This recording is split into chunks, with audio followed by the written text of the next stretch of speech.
Has there ever been a time when you've said things or done things and afterwards thought, I wish I didn't do that. I wish I didn't say What, that. in my marriage? Yes, yeah. Of course. Yesterday. I love that. How do you, because you've been together for 31 years, how do you rectify something like that when you know, because there's a difference between being spiteful or being silly, but like when you really feel like I shouldn't have done that, I shouldn't have said that, like how do you address something that? That's the practice of relationships, right? After 31 years, yeah, we still do it, but you know it quicker. And then you apologize, you learn how to say my bad, right? And that takes a second, right? That's why I talk about relationships in the light. I talk about marriage because I just think that, number one, most people don't talk about it. Like our parents, you didn't talk about your marriage. You didn't talk about your feelings. You didn't talk about, your parents didn't tell you about the challenges that we're facing. So why don't we share the whole experience? Because what happens is that by not knowing, you hit in your relationship some natural, like understandable rough patches and you want to quit. And it's like, oh, no. That's not quit worthy. That's just the nature of things. That's why I joked. It's like, oh, you're mad at your partner? You're mad for a year and you think the marriage is over? Nah, you're going to have decades. I don't know if I like you, because over the span of a 30-year marriage, yeah, you cobble together enough arguments and you got a decade. That's just the way it goes, but you don't quit on it. You learn from it. And that's what sustaining a relationship is. It's the choice to figure it out, not to quit when it gets hard. So yeah, I said something that I didn't mean to say. Year 5, we might have had hurt feelings and it would have taken days to rectify it. Year 30, it's like, there she goes again, or there he goes again. I know how to talk to him about it and when, because we've practiced it. We've made a lot of mistakes. We've gotten it wrong. And after 31 years, we're getting better at it. And it gets better and better and better. If you lived with your roommate for 30 years, you would hate them, but it wouldn't be some defining thing. You have friendships. If they last long, you're going to have some falling out.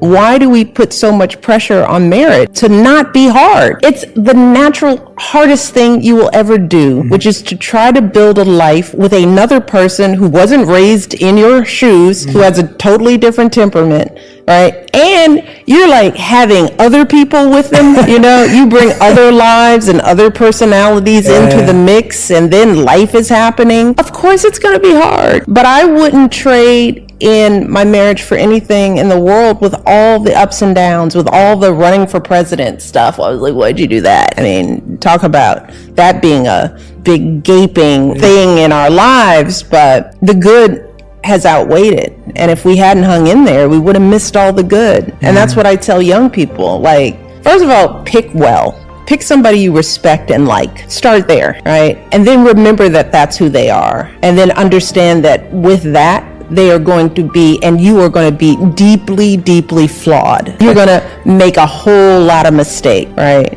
But in the end, you can look that person in the eye and you go, you're still the person that I like and love and respect, and we can figure this out. So I share that because I don't want people looking at me and Barack like #couples goals and not know that no, there are some broken things that happen even in the best of marriages. I think there are some objective quit-worthy things like criminality, abuse. But hey, that's me. There's some people who love through a whole lot of things. So I think that has to be individual. But if I were talking to my daughters, I wouldn't want them to stay in a marriage that made them feel oppressed, that was an overall negative to who they were. I do think there are reasons to walk away from marriage, friendship, jobs, a whole lot of things. So yeah, I have a clear list of the non-negotiables, but everybody has their own. We are two very independent, ambitious, smart people, and complex. As individuals, we're dynamic in, I'm not saying that as a ego trip. And I learned, it took me a while to learn that there's no way we could be everything to each other. We have different interests, different goals. There was this stage in my marriage where I thought that's what a partner was supposed to be. You should call me all the time. We should talk all the time. We should be each other's best friends all the time. Our marriage got better when I got better about that, because I think he already had that independence, this notion of, I love you. Even if I don't talk to you today, that to me is like, I don't need that. I felt like I needed more of that. As I got older, right, I got more mature, more clear about my own goals, I realized that he can't be responsible for my happiness. I have to be responsible for that. I have to define it for myself. I have to learn how to achieve it. My husband is definitely a part of that, but he is not. I cannot put him in the center of my happiness. That freed me up to let him be him and let me be me. So I have friends who give me things that my husband doesn't give me. I have girlfriends. One distinction that we have is like, I'm a talker. All right, when I sit down with my girlfriends, we can talk for days. I mean, literally for days. We can take a break for lunch, but we can talk. My husband's not. He can talk, but he'll come by a friendship session, 9 o'clock in the morning. I have a friend staying with me, and he's like, what are y'all talking about? It's like, well, we're just now getting into our kids, and we're going to talk about each one of them separately for like an hour. He's like, I couldn't do that. He can't be that for me. But I have really good, mostly girlfriends who give me that. That we will dissect life to the bitter. We will wring everything out of every subject. Yes. And he's like, I think I'm done. And I was like, well, you can go be done, because I've got her, and we just got started. We got 12 more hours to go, right? I had to disconnect from all of those beliefs, right? And every couple is different. I know people who are each other's best friends. I have friends who are in relationships where they talk like every hour. I'm like, are you talking to him again? Nothing changed. It's up to the individuals to define that for themselves. For Barack and I think you should be clear about that, because the other thing is that when we hold on internally to an expectation of the other person, we don't even share it. So now we're mad that you haven't even fulfilled something I never even told you I needed. That takes time, and it takes work, which is why marriage is hard, because you'll have the tendency to live in your head and live out the image of what you want them to be, and you haven't even communicated that to them. That's just one little fraction of the challenge of marriage and friendship and all of that. It's hard. It takes time, but it's worth it. One of the most important practices is deliberately turning that off for a moment, or more than a moment. We're reading too much. We're taking too much in. We are constantly being fed by images, and that's become the norm. And we've been sort of marketed that that's cool. That's what we should want. But our brains are not. We are not that sophisticated a species. We have not evolved enough to be able to take in that much information on a constant basis. And our kids certainly are not prepared to handle it. I think that plays a huge role in the higher rates of depression and suicide among young people.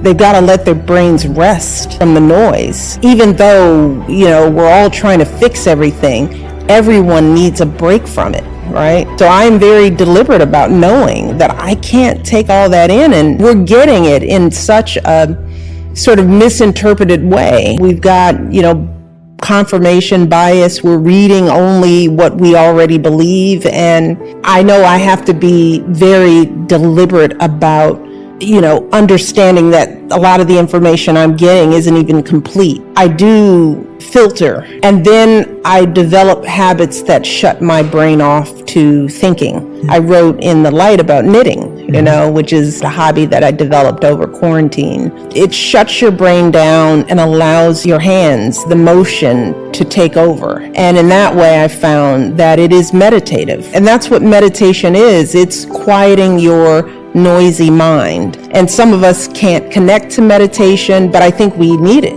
I think biologically we need to shut that part of ourselves down to get a rest from it. And I find that knitting does it, exercise does it, learning something physical shuts my mind down. I mean, I've taken up tennis, and there's nothing that shuts my mind down than running after a green ball and trying to figure out, move your feet, hit the ball, it's the follow feet. through. It's like, yeah, that shuts my mind down. For the hour or 90 minutes that I'm doing that thing, I'm not worrying. You know, I'm breathing, I'm outside, I'm letting the sun hit my face. I am those habits and routines of creating something, right? We do that less and less now. Everything is all in the mind. It's all technology. But I think we need something where the thing I love about knitting is that at the end of it, I've made something, you know? It's just satisfying in a very different way from problem solving or analysis. Building, creating, painting, drawing, fixing,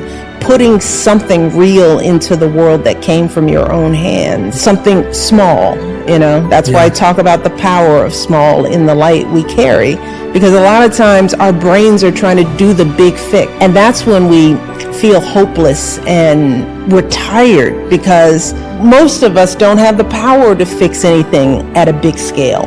But we can focus on the small things that we have control over, you know, making a sweater for your daughter, helping mentor a child in your neighborhood, loving the children you bring into the world and making sure they have everything they need. That's where change happens. And when I do those kinds of activities, I meditate into that power, right? That small power, that there is satisfaction from hitting a stupid ball over a net and getting a good swing out of it. It's like, it makes the day better because I served the ball right, or I finished a scarf.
you.